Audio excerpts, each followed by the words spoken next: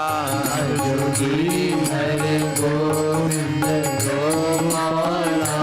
Bhajo Giridhar Govind Gopala. Bhajo Giridhar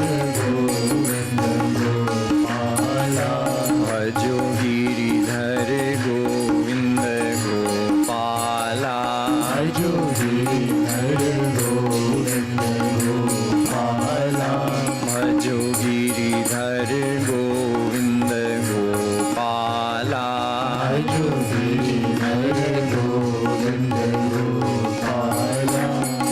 Bolo Vrindavan Bihari Lal ki.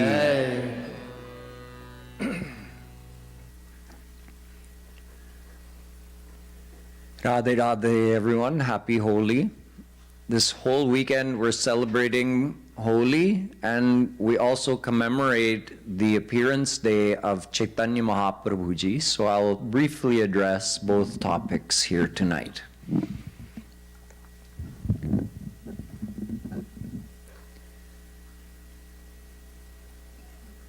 We heard very briefly from Jagadguru Shree Kripalu Ji Maharaj in last night's satsang. We played a very short lecture of his where he tells us that Holi is not just about playing Holi and throwing colors on each other or any which way we may play Holi, or eating special sweets. Nowadays, people tend to take Holi as more of a social occasion, and they've forgotten the origins of this deeply spiritual event.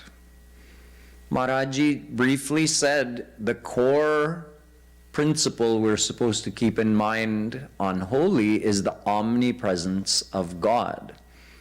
And it has to do with what we call Prahlad Charitra, the one divine happening in the life of a great child devotee, Prahlad.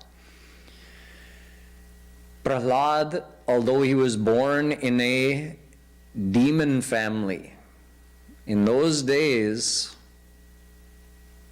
there was a great demon on earth ruling the whole earth, Hiranyakashipu, Prahlad's father. Prahlad was born in this family. Hiranyakashyap, or Hiranyakashipu as he's called, he was so powerful that even the Devtas in Swarg did his bidding. If he told the sun to stop moving, the sun would stop in the sky. If he told Kuber to come and give him money, Kuber would have to come. Even Yamraj.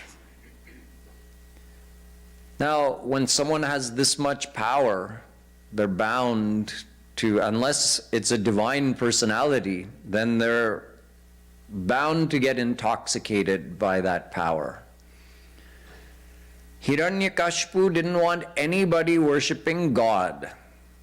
He said, I am God, worship me.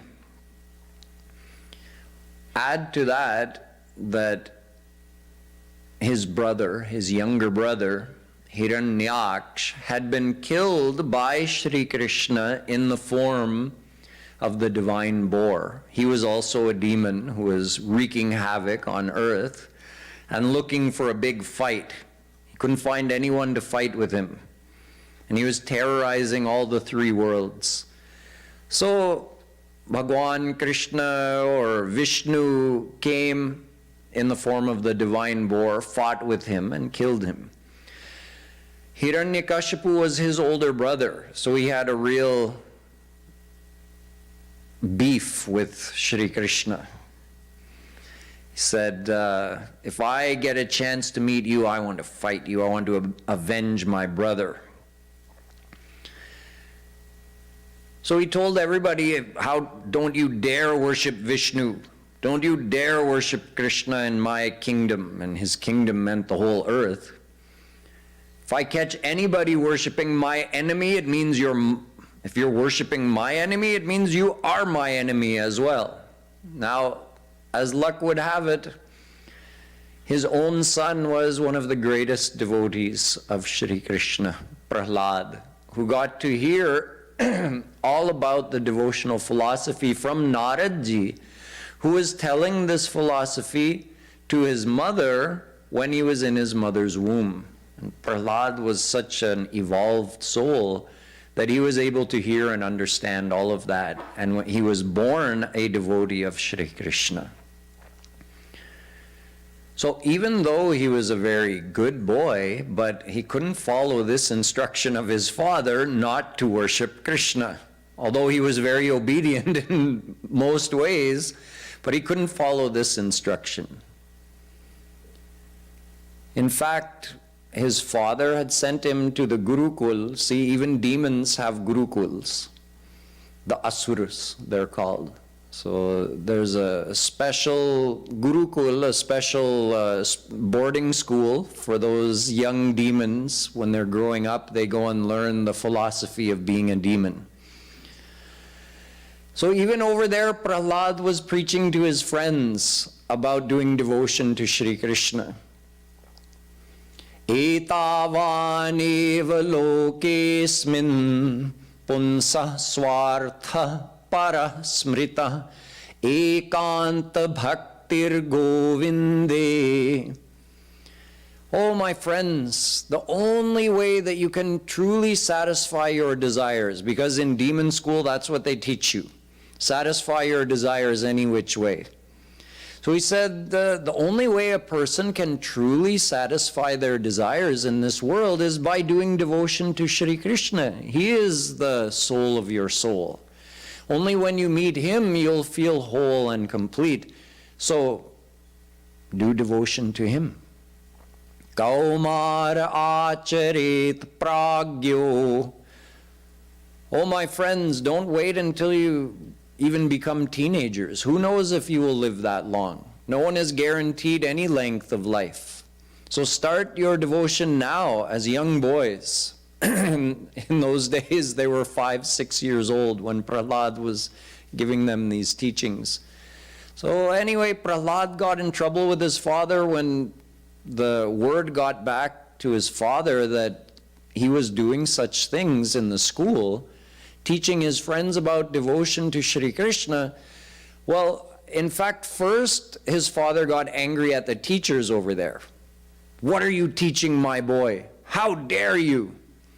And they said, we haven't taught any such thing.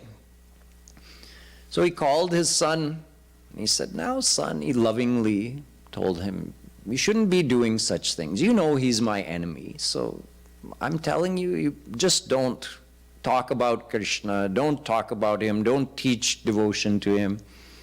Okay. He said, his father thought it was all done with.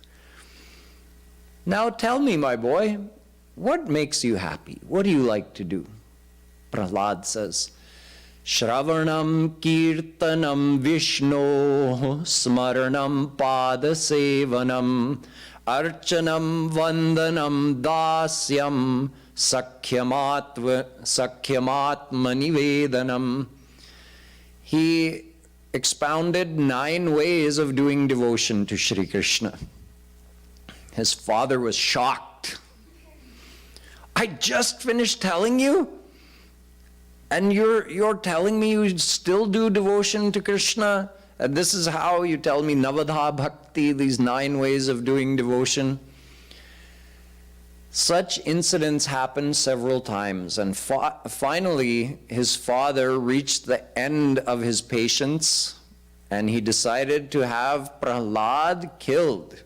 He said, it doesn't matter that you're my son. If you refuse to obey my instructions, then I will treat you as an enemy. You are worshiping my enemy, so you are also my enemy. He tried many ways to have Prahlad killed. He called the guards to attack him with swords and spears. Nothing happened to Prahlad. He didn't fight them off. He, being a perfect devotee, in other words, Prahlad was already a divine saint. His mind was in Krishna all the time. So for him, the swords weren't sharp and the spears weren't pointed. Nothing could harm him. They tried everything they threw him in the ocean with weights attached to him. They tossed him off of a big tall mountain, let him roll down. They put him in a pit with poisonous snakes. They got some crazed elephants and had them trample him. Imagine, whatever his father could imagine, they tried. And not even one hair on Prahlad's head was harmed. One of the more famous ways that they tried to have him killed was that Holika, Prahlad's aunt, Hiranyakashipu's sister, had a boon that she couldn't be burnt by fire. But this boon was granted to her not to make use of it to harm others, which is what she tried to do. She said, let me have a try. Build a big fire, I'll take the boy in my lap and sit in the fire, and since I have the boon, he'll be burnt and I won't. They started the fire. Prahlad again happily went, did as he was told, and for him the fire wasn't hot. It was like a cool breeze, because for him that fire was none other than Shri Krishna. And Holika was burnt.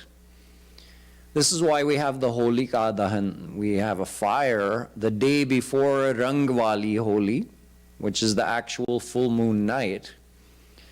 We have a holy fire in honor of this Leela of Prahlad, where he was saved by Shri Krishna from the fire and Holika was burnt.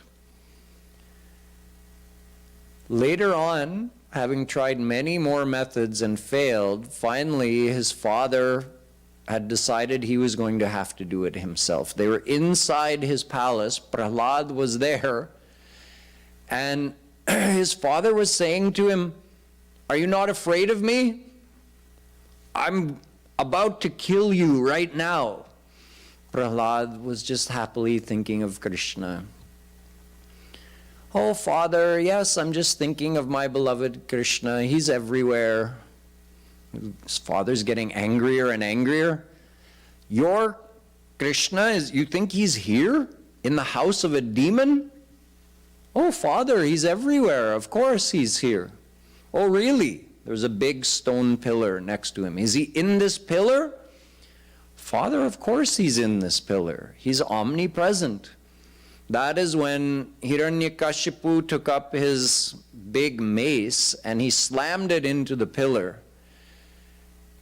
He was so strong, and it is said he had the strength of 10,000 elephants. So when he slams that into the pillar, it's going to make a big sound. As he slammed it into the pillar, there was an even bigger sound, because Shri Krishna appeared out of that pillar, completely exploding the pillar, and he appeared in the form of half man, half lion. We call Narsingh Bhagwan. Nar, man, Singh, lion. In the form of Narsingh, Shri Krishna appeared and he killed Hiranyakashipu, relieving the earth of the burden of this demon. His devotee Prahlad was saved again from the demon. Now, there are many lessons associated with this Leela of Prahlad, but the one that Sri Maharaj always reminds us of is the omnipresence. You see, even in the home of a demon, the worst demon on earth, in his home, in the pillar, in that inanimate object, Shri Krishna was even there. It means that he's everywhere. Eko deva sarva bhuteshu gudha sarva vyapi sarva bhutantaratma. Shvetashvatara reminds us that there's one supreme God, and that Shri Krishna is within every living being. Gudha, he's hiding in here. He resides within us, invisibly. And he is sarva vyapi. He's everywhere, in every particle of the living and non-living universe. Siya Ram मैं सब जग जानी करऊ प्रणाम जोरी जुग पाणी. Tulsidas Ji says, this whole world is the form of Sita Ram.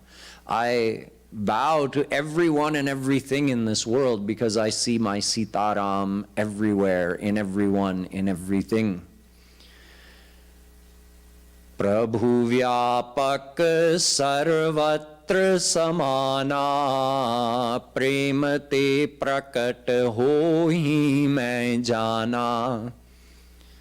My beloved Lord is equally omnipresent everywhere, but He's invisible to us unless Premate Prakata, the one who has complete love and faith for Him, has the ability to make Him appear for that great devotee, just like Prahlad did. What does this mean for us? This means that whereas most of the time we forget that God is with us and we start thinking, I'm alone. Most of the time, we think if no person can see us, that no one can see us. If nobody else is watching us, even God isn't watching us. We have that feeling of privacy or being alone. Jagadguru Shree Kripalu Ji Maharaj says this is the root of our giving ourselves permission to do wrong things, is only because we forget Krishna is with us. He can see us and He's watching us. If we could physically visualize Him, then would you do anything wrong? Oh, Krishna's right here. I'll do it later when He's not watching. He's never not watching. So this is one of the most important things to remember. We are never alone. Krishna is always with us, whether we can see Him or not. If we remember this one thing, on one hand, it will prevent us from doing wrong things. It will prevent us from doing the things we know would make Krishna unhappy. And it will purify our heart because we'll be thinking of Him all the time, which is one of the foundational elements of bhakti, is remembering Shri Krishna all the time. Tasmat sarveshu kaleshu mam anusmara yudhya cha Gita. Tasmat sarvatmana rajan hari sarvat sarvada shrotavyah kirtitavyascha smartavyo bhagavan nrinam. The Bhagavatam and Gita both tell us to remember Shri Krishna all the time. So this is one lesson of this Prahlad Leela. Another one is what happened after Narsingh Bhagwan appeared before Prahlad. He was in such a fearsome form as a roaring lion who had just killed the most powerful demon on earth, like he was nothing. And everybody was looking on in awe or even fear at Narsingh Bhagwan.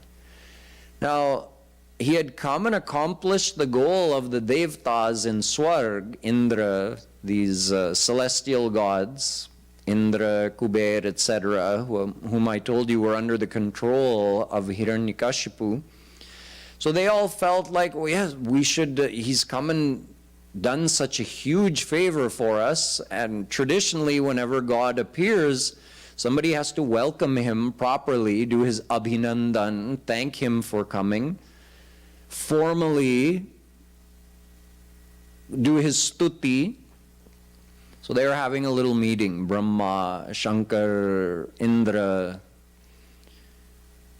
and they were saying, okay, so Brahma, you do Srishti, you go ahead first. We'll come behind you. Brahma says, I'm not going in front of him when he's like this. He's terrifying.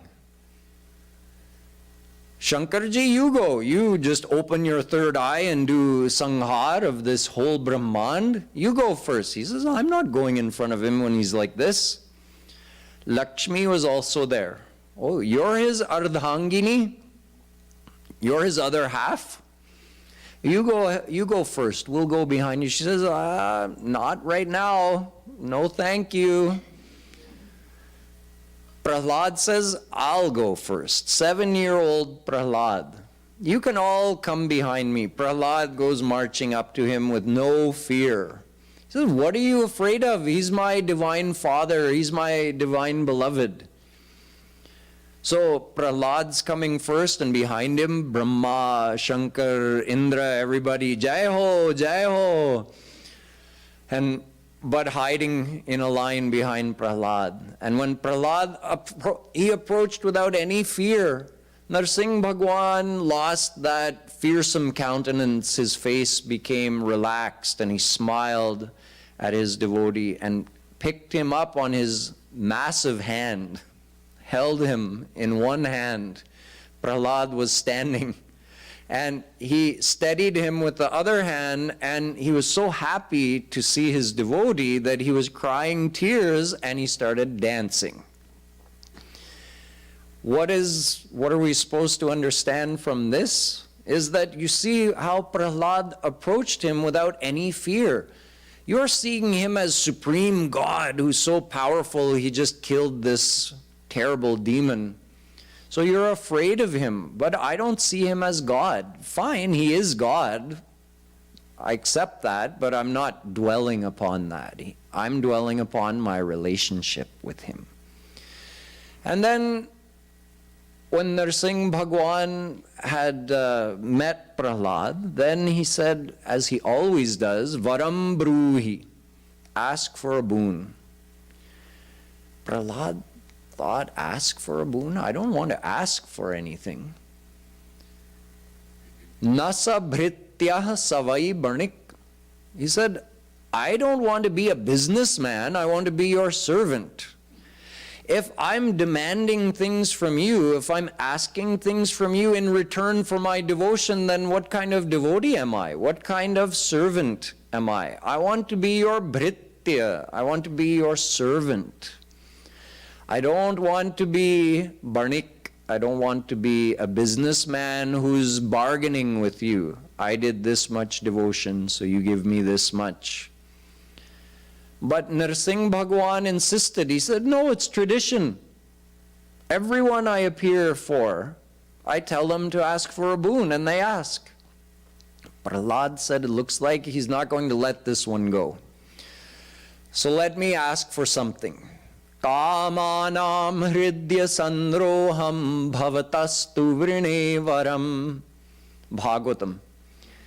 He says, okay, I thought of something I want. Make my heart such that I never even get the idea of asking you for anything. Give me that boon. I want to be perfectly selfless. I should want what you want. I should be thinking, how can I make you happy? So you see, there are so many lessons, so many deep spiritual lessons from these events in Prahlad's life, from his teachings to those Balak, Asur, telling them that they should start devotion from a young age, and their true inner desires can only be satisfied by meeting Shri Krishna, to understanding that Bhagwan is omnipresent, to following the example of Prahlad, who did not see Krishna as God, but saw him as his personal relation. And finally, he showed us the perfect selflessness, nishkamta, of a devotee.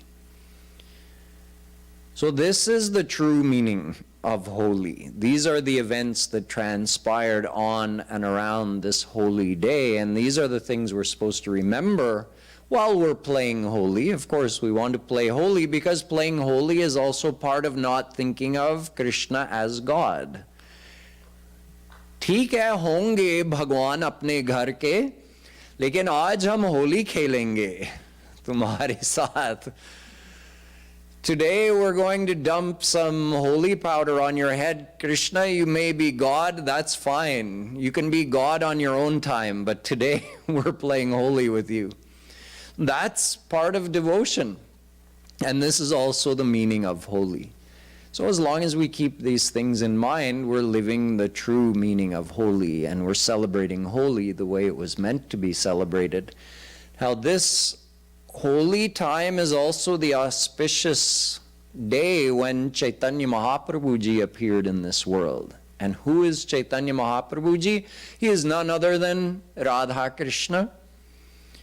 Radha Krishna came, you see, they came 5,000 years ago with all of their divine associates from Golok abode, the divine abode.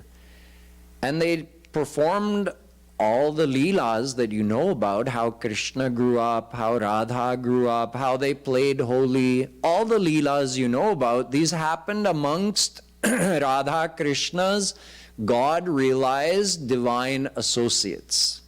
In other words, they weren't among ordinary souls like us.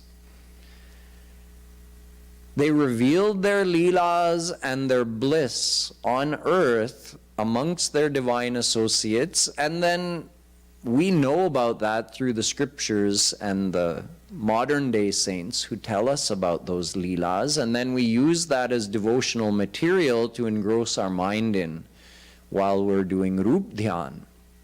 But we didn't have any direct association with them at that time, or if we did, it was incidental and very brief, and we didn't even recognize who they were.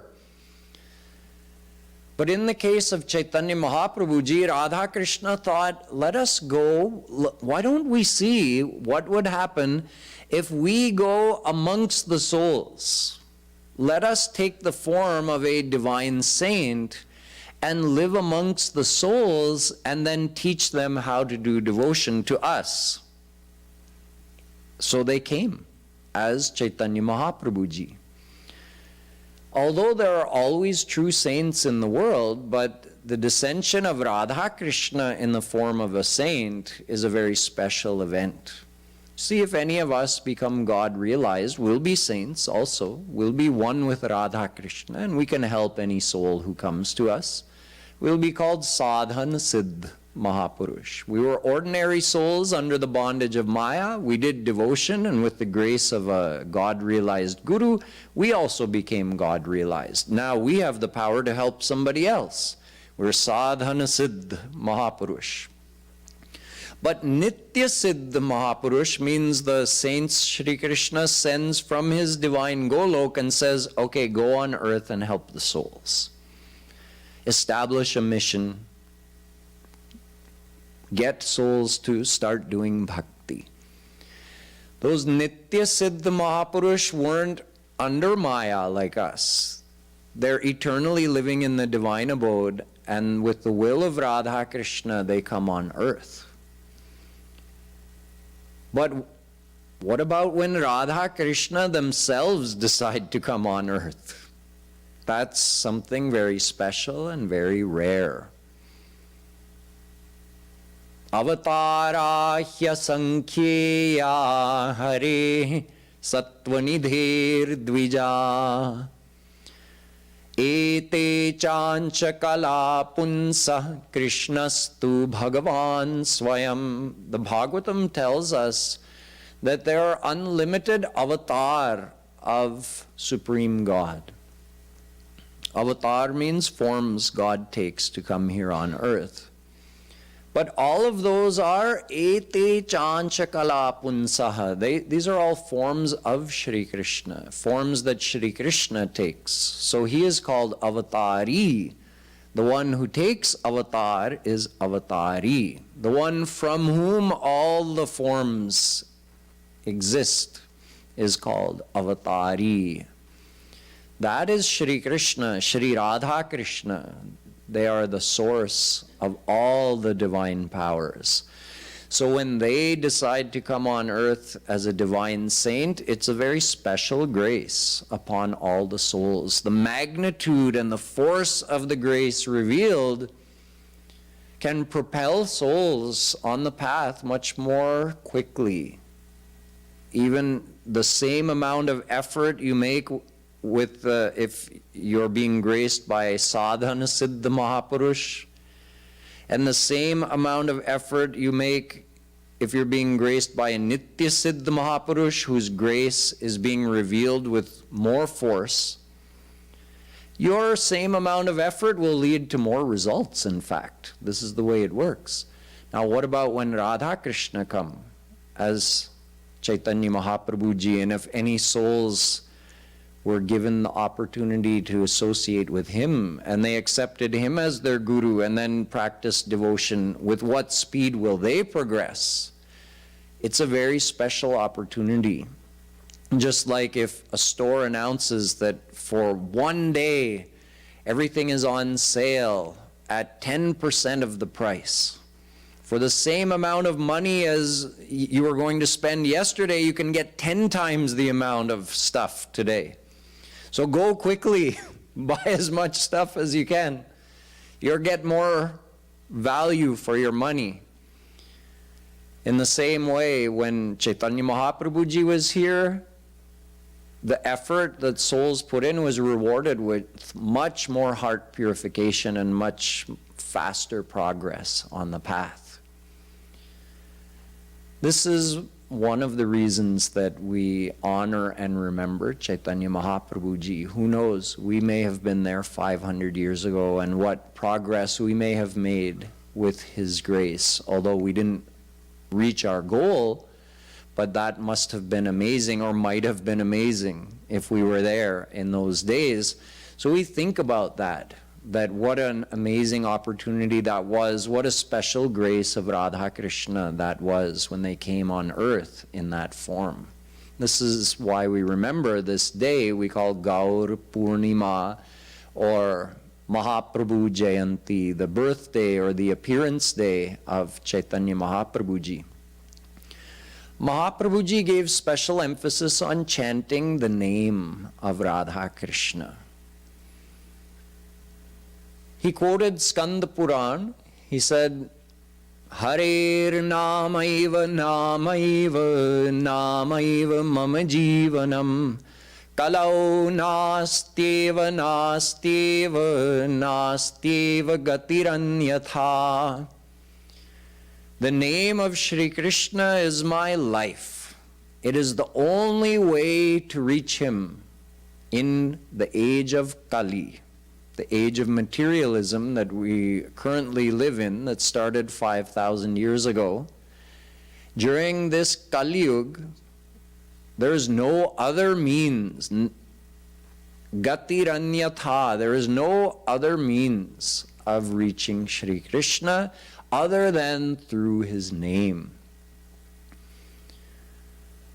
Nam namakari bahudha nija sarva shaktis tatrarpita niyamita smarnena kala etadrishi tava kripa bhagavan mamapi durdaivami drishamiha janinanurag.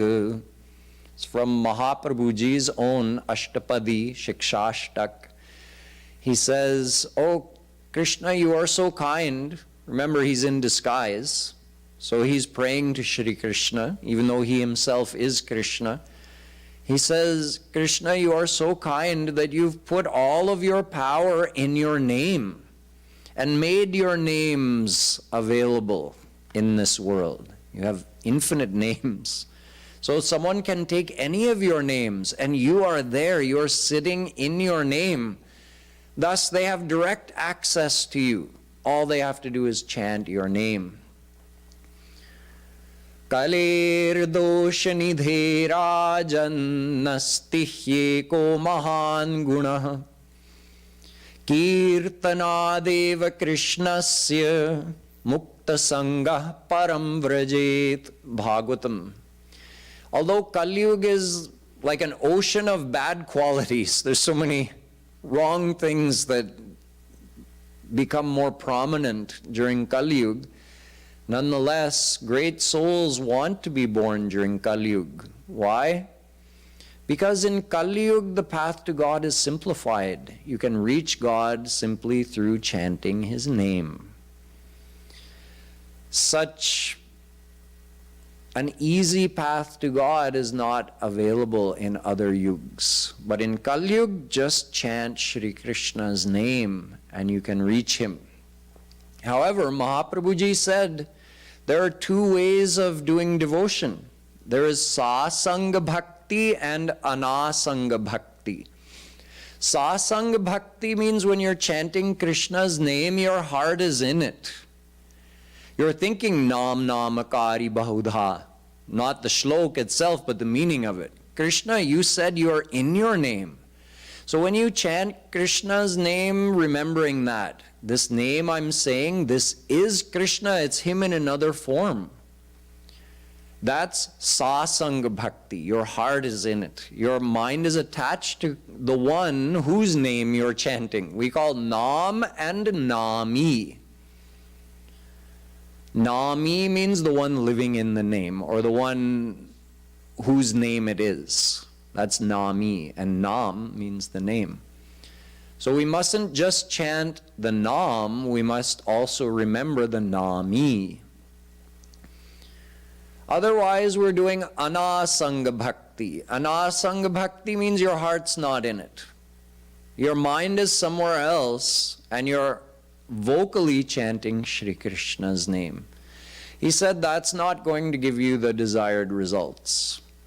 You should desire for Nayanam galadashrudharaya vadanam gadgadrudhaya gira pulakair nichitam vapuh kada tavanam grahane bhavishyati. Another shlok from his Ashtapadi. He says, "Oh Krishna, when will that day come that while chanting your name, I'll feel a thrill in my body, the hairs will stand on end. My body will tremble due to that intense thrill of your remembrance. Tears will come from my eyes and my voice will choke up. When will these symptoms of divine love, we call sattvic bhav, when will those manifest in my body while I'm chanting your name? This is my desire." In this way, Caitanya Mahaprabhu Ji simplified the path of devotion by saying all we have to do is chant the name of Shri Krishna. However, we must chant His name wholeheartedly. We must not do it mindlessly. Our mind should be attached to Him. And 500 years later, Jagadguru Shree Kripalu Ji Maharaj explained even in more depth the practical process. Okay, you want to do satsang bhakti and chant Krishna's name. Okay, but how exactly do you keep your mind in Krishna? Maharaj Ji said you have to do Roop Dhyan.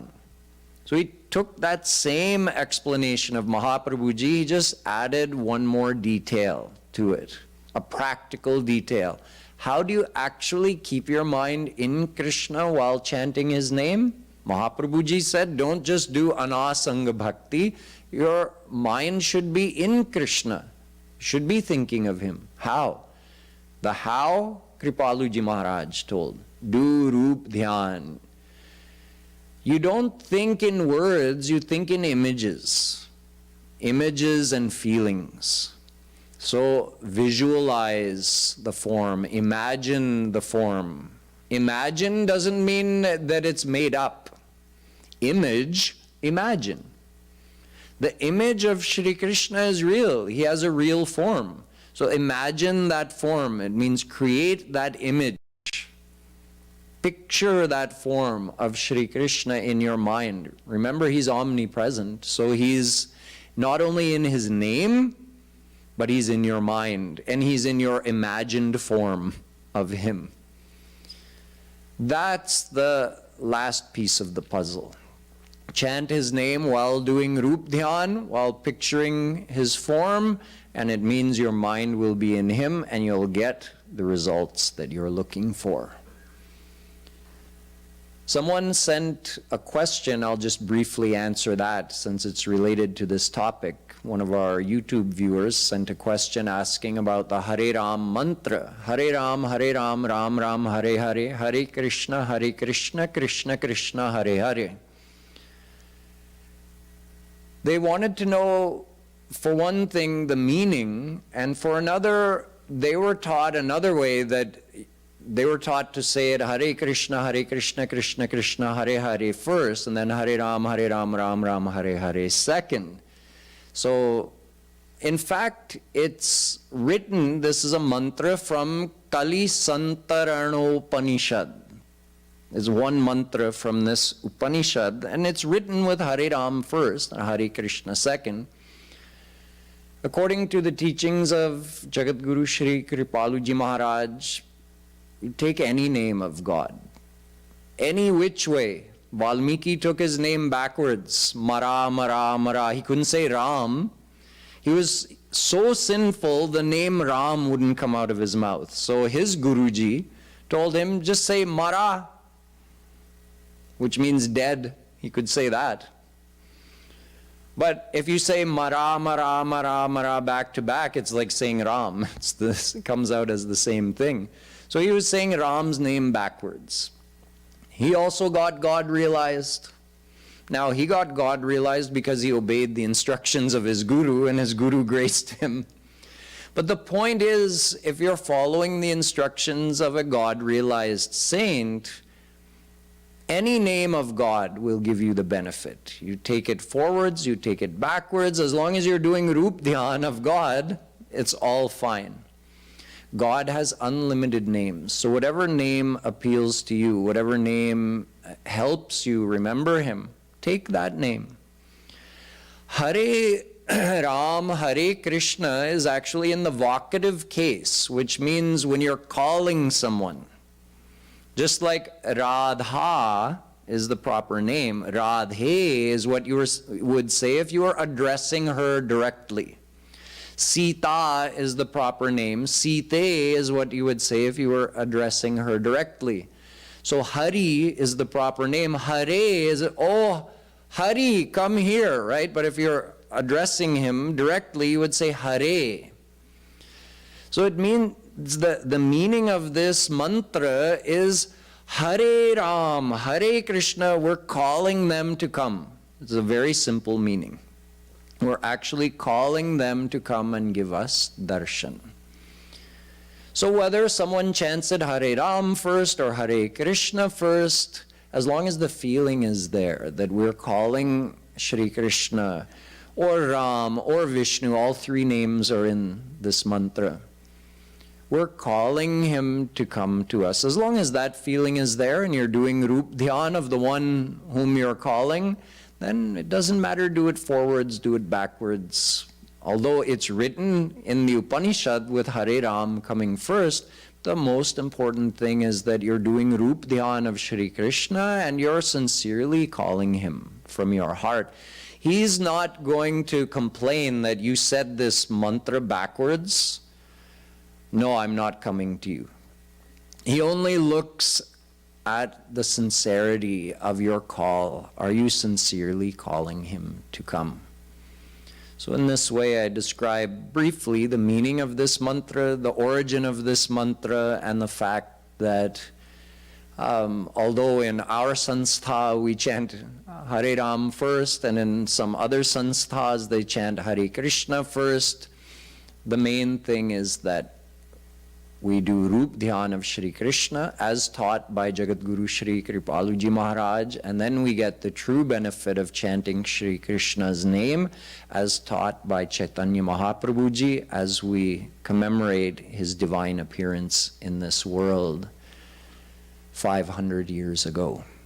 So now that we've covered some of these basic topics, we'll finish with 10 minutes of Hare Ram, Hare Krishna chanting. You can all put into practice what you've just heard.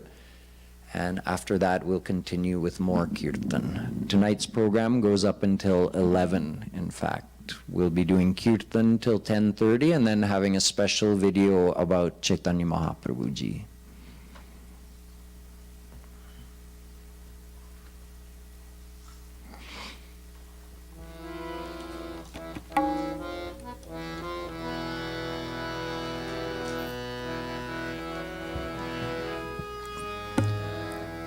Hariram Hariram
Sadguru Sarkar ki, Gaur Shyam Sarkar ki, Jai Jai Shri Radhe, Jai Jai Shri Radhe, Jai Jai Shri Radhe.